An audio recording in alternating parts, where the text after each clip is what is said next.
Pernah nggak sih lihat artikel ilmiah terus rasanya langsung pusing duluan?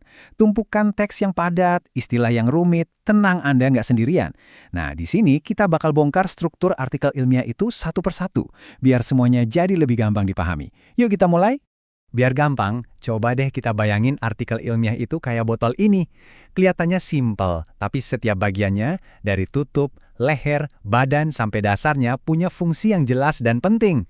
Sekarang, ayo kita buka botol ini sama-sama dan kita lihat isinya satu persatu.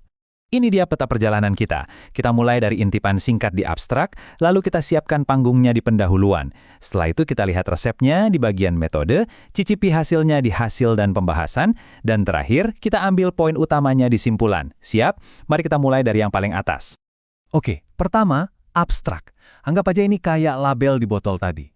Sebelum Anda memutuskan buat membaca seluruh isinya, abstrak ini ngasih ringkasan super singkat tentang semua yang ada di dalam. Tujuannya apa, caranya gimana, hasilnya apa, dan kesimpulannya apa. Semua dirangkum di sini. Hemat waktu banget kan? Oke, label udah kita baca, kita lanjut ke bagian berikutnya ya. Kalau abstrak tadi itu label, nah pendahuluan ini ibarat leher botolnya. Bagian inilah yang mengarahkan kita, para pembaca, buat masuk ke isi utamanya. Pendahuluan ini yang mempersiapkan panggung untuk keseluruhan cerita penelitian. Nah, di dalam pendahuluan yang bagus, ada bahan-bahan ini nih.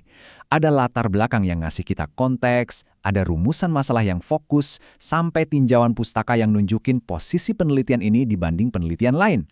Intinya, bagian pendahuluan ini harus bisa menjawab satu pertanyaan super penting. Kenapa sih penelitian ini perlu dilakukan? Jadi, tugas utama pendahuluan itu simpel tapi krusial. Memikat pembaca. Bagian ini harus bisa ngejelasin masalahnya dengan jernih dan meyakinkan kita semua kalau penelitian ini tuh penting banget karena menawarkan sesuatu yang baru dan berharga. Oke, kenapanya udah kejawab di pendahuluan. Sekarang kita pindah ke pertanyaan berikutnya. Gimana caranya? Nah, disinilah bagian metode berperan. Ini tuh kayak buku resep dari sebuah penelitian. Semua langkahnya dijelasin secara transparan di sini. Coba lihat langkah-langkah ini. Mulai dari pendekatannya apa, datanya diambil dari mana, sampai gimana data itu diolah dan dianalisis. Semuanya harus dijelasin sedetail mungkin. Kenapa? Tujuannya jelas, supaya peneliti lain bisa mengulang atau menguji kembali penelitian ini.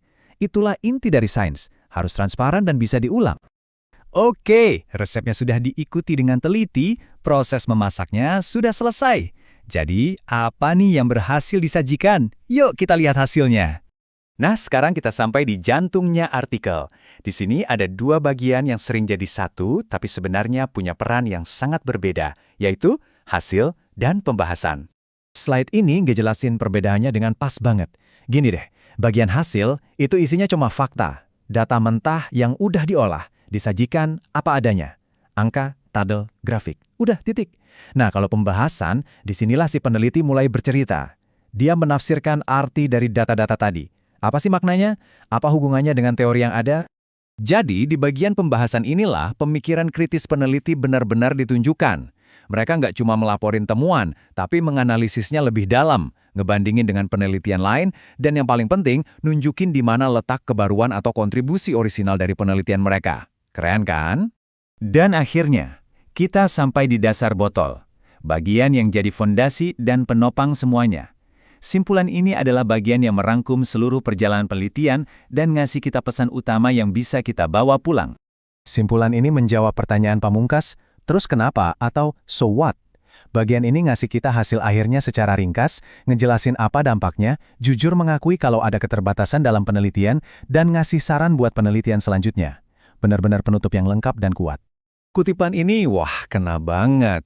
Mengikuti struktur ini tuh bukan berarti membatasi kreativitas. Justru sebaliknya, struktur ini ngasih fondasi yang kokoh supaya ide kita bisa tersampaikan dengan jelas dan berdampak. Anggap aja ini bahasa universal para ilmuwan, yang bikin kita semua bisa saling memahami dan membangun di atas karya satu sama lain. Jadi, setelah kita membongkar botol artikel ilmiah ini, sekarang Anda punya petanya. Baik itu untuk membaca atau bahkan untuk menulis karya ilmiah Anda sendiri.